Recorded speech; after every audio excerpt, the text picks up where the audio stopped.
നമസ്കാരം. സിറിയയിൽ കലാപം പൊട്ടിപ്പുറപ്പെട്ട സാഹചര്യത്തിൽ നിരവധി വാർത്തകളാണ് ഇതുമായി ബന്ധപ്പെട്ട് പുറത്തുവരുന്നത്. ഇസ്രായേൽ സിറിയയുടെ സൈനിക ശക്തി ഇല്ലാതാക്കിയെന്ന വിവരമാണ് ഏറ്റവും ഒടുവിലായി ലഭിക്കുന്നത്. സിറിയൻ നാവികസേനയുടെ കപ്പലുകൾ അടക്കം വ്യോമാക്രമണത്തിൽ ഇസ്രായേൽ തകർത്തു. ഇതിന് പിന്നാലെ ഇറാനെയും ഇസ്രായേൽ ലക്ഷ്യമിടുന്നതായാണ് വാർത്തകൾ. ഇറാൻ ആണവ കേന്ദ്രങ്ങൾ ആക്രമിക്കാനുള്ള നീക്കങ്ങൾക്ക് തുടക്കമിട്ട് ഇസ്രായേൽ എന്നാണ് പുറത്തുവരുന്ന വാർത്തകൾ. സിറിയയിലെ അസദ് ഭരണകൂടം വീണതിനു ശേഷം ഇസ്രായേൽ പ്രതിരോധ സേന ഇതിനെയുള്ള സാധ്യതകൾ പരിശോധിക്കുന്നുവെന്നാണ് വിവരം.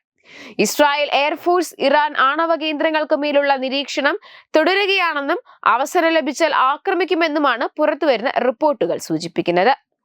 സിറിയയ്ക്ക് മേലുള്ള ആകാശത്തിന്റെ പൂർണ്ണ നിയന്ത്രണം തങ്ങൾക്ക് ലഭിച്ചുവെന്നും ഇസ്രായേൽ അവകാശപ്പെട്ടു. ഇത് ഇറാനിലേക്ക് സുരക്ഷിതമായ പാതയൊരുക്കുമെന്നാണ് ഇസ്രായേൽ സൈനിക ഉദ്യോഗസ്ഥർ അറിയിക്കുന്നത്. അസദിന്റെ കാലത്തുണ്ടായ വ്യോമ പ്രതിരോധ സംവിധാനത്തിന്റെ 86% നശിപ്പിച്ചുവെന്നാണ് ഇസ്രായേൽ അവകാശപ്പെടുന്നത്. സിറിയയിൽ നീണ്ട 50 വർഷത്തിനിടെ സാധ്യമാകാത്തതാണ് 2 ദിവസത്തിനിടെ ഇസ്രായേൽ പൂർത്തിയാക്കിയതെന്ന റിപ്പോർട്ടുകൾ പുറത്തുവന്നിരുന്നു.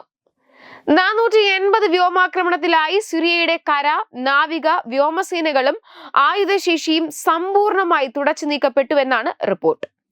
അധിനിവേശ ഗോപാൽ കുന്നുകൾക്കപ്പുറത്തെ ബഫർ സോണും കടന്ന് സിറിയയ്ക്കുള്ളിൽ ഇസ്രായേൽ കരസേന സാന്നിധ്യമെത്തി. ആയുധ സംയുക്ത സിറിയ എന്ന ലക്ഷ്യം അങ്ങനെ ഒട്ടും എതിർപ്പില്ലാതെ എളുപ്പത്തിൽ സാക്ഷാത്കരിക്കപ്പെട്ടുവെന്നാണ് വാർത്തകൾ. അതേസമയം സിറിയയിൽ മുൻ പ്രസിഡന്റ് ബഷാറുൽ അസദിന്റെ പതനത്തിന് പിന്നിൽ ഇസ്രായേലും യുഎസുമാണെന്നാണ് ഇറാൻ പരമോന്നത നേതാവ് ആയത്തുള്ള ഖമേനി അവകാശപ്പെടുന്നത്. തെഹ്റാനിൽ വെച്ച് നടത്തിയ പ്രസംഗത്തിലാണ് നേതാവിന്റെ പരാമർശം. സിറിയയിൽ എന്ത് സംഭവിക്കുന്നതിന് ഒരു സംശയവുമില്ല.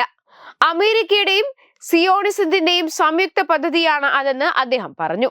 അസദിന്റെ വീഴ്ചയ്ക്ക് പിന്നിൽ അയൽ രാജ്യത്തെ സർക്കാരും പങ്കുണ്ട്. എന്നാൽ ഏത് രാജ്യമാണെന്ന് പറയാൻ ആഗ്രഹിക്കുന്നില്ലെന്നും അദ്ദേഹം വ്യക്തമാക്കി. സിറിയയുടെ സുസ്ഥിരതയ്ക്ക് ഭീഷണിയുണ്ടെന്ന് ഇറാൻ രഹസ്യാന്വേഷണ വിഭാഗം 3 മാസം മുൻപ് തന്നെ മുന്നറിയിപ്പ് നൽകിയിരുന്നുവെന്നും അദ്ദേഹം പറഞ്ഞു. എന്നാൽ ശത്രുവിനെ സിറിയ അവഗണിക്കുകയായിരുന്നുവെന്നും അദ്ദേഹം കൂട്ടിച്ചേർത്തു.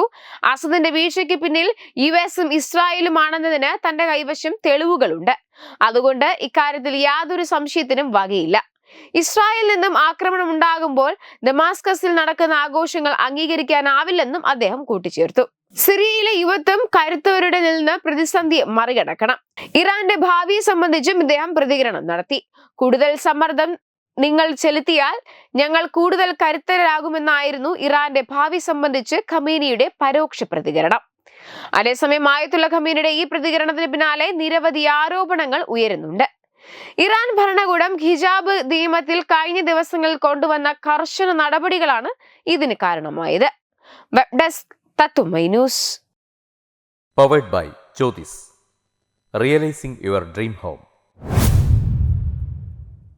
Our ongoing luxury apartments projects are Crown near Karivattam, The Square near UST Global, White Manor near Aattugal Ambalathara, and Evergreens Luxury Villas near Tirumala.